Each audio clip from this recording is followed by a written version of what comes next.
was just thinking about how good this bike is and how amazing like so many of these bikes are, these modern bikes. You know, there's a few things you can do to adjust things. Like there's a lot of different ways to make a bike. Like obviously each one of these manufacturers, Kawasaki, Yamaha, Sherco, KTM, Beta, they're all using slightly different angles and slightly different frames, and the one thing that you're really just pretty much all doing the same is they're using the same size front wheel, and you know, like they're using really similar brakes. Some of them are, you know, the same brakes, but they're doing all these, they're doing all these different things, and then they're coming up with these bikes, and they're all so freaking good. It's almost like you can just pick your poison. Like,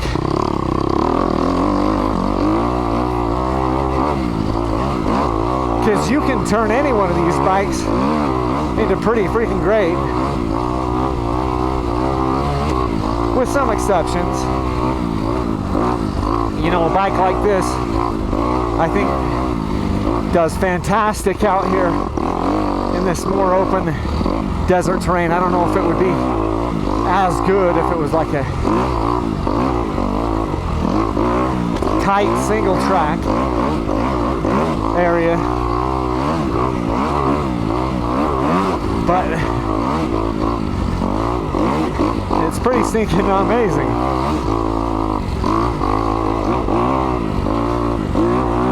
And I'm just feeling how it handles and how it takes me through the chop and the bumps and the whoops. And I'm just going, man, it's pretty freaking good.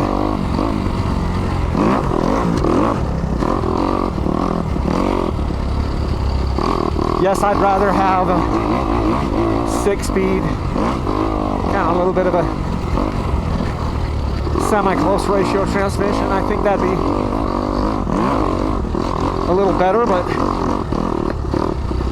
so far on this first outing, the 5-speed, which feels like it's pretty close ratio.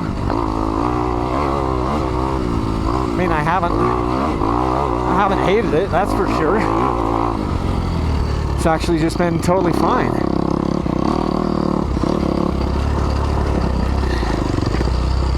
So far. These types of transmissions, 5 speeds, motocross style, they're not quite as versatile. So, you know, in a bike like this, where it's supposed to be that cross-country style bike that is going to be able to do a little bit of track work and also a little bit of this type of work, I would kind of rather see the 6-speed. But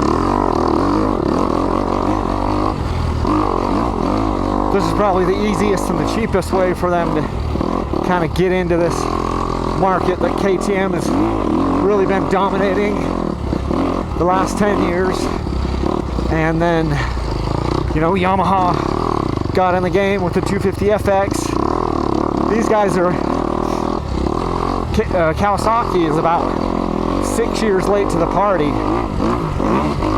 The only one that hasn't done it, as far as Japanese brands, would be Suzuki. I just don't think they have the funding and the backing from Suzuki corporate to get it done.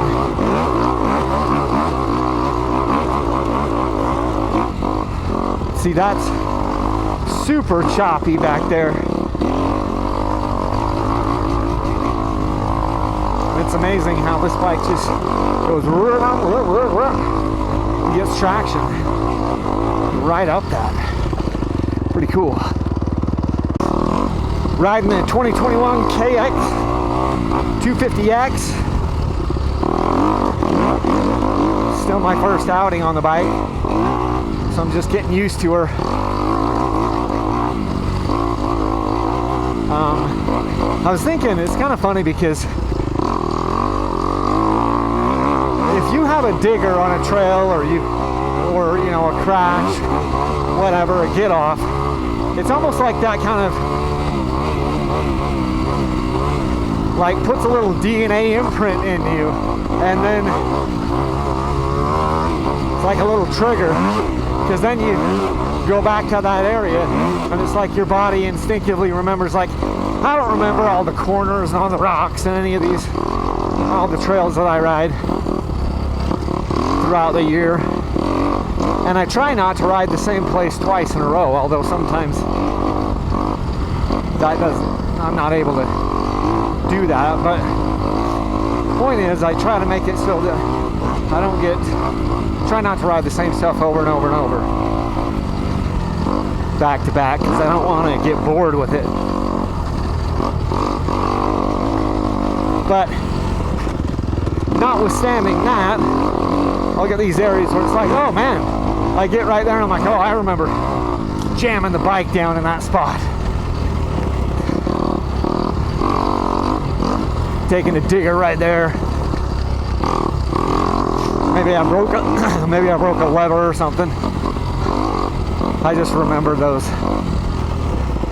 spots pretty well.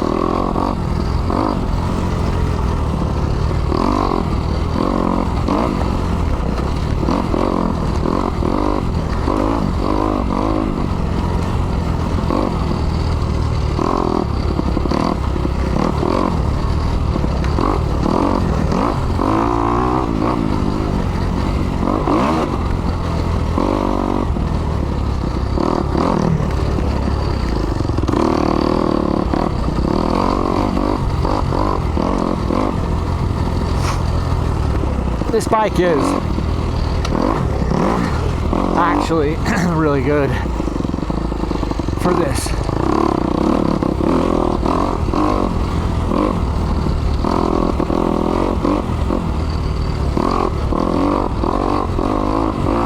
It's really narrow between my legs. I think that's one of the things that I'm noticing more than anything, is just how close it feels like my feet are together. And then up between my knees, I've got my knee braces on, and it still feels like it's just really narrow, like there's nothing underneath, nothing between my legs. That's pretty cool. I could get used to that. That's one thing about the Yamaha. You definitely kind of notice that it's there between your legs, whereas this bike just sort of melts away. It almost feels like when you're going along like this, like it feels like there is no seat. Like, just super slim. Oh, come on, Kyle.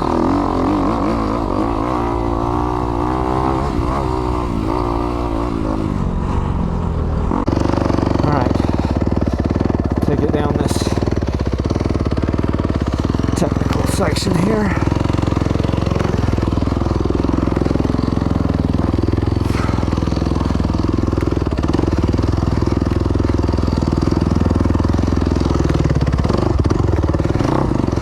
Nasty wall up here.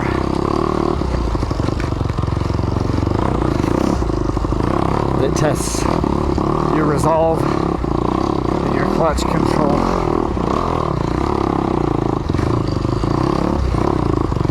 Brand new bike. Most people wouldn't do this.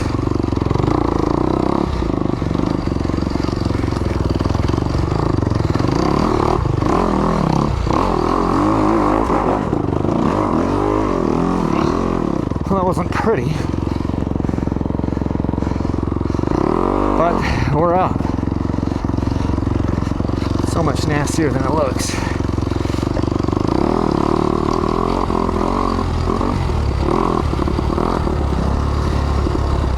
Took a straighter line than normal. If I was on a two-stroke, I'd cut that in a little harder.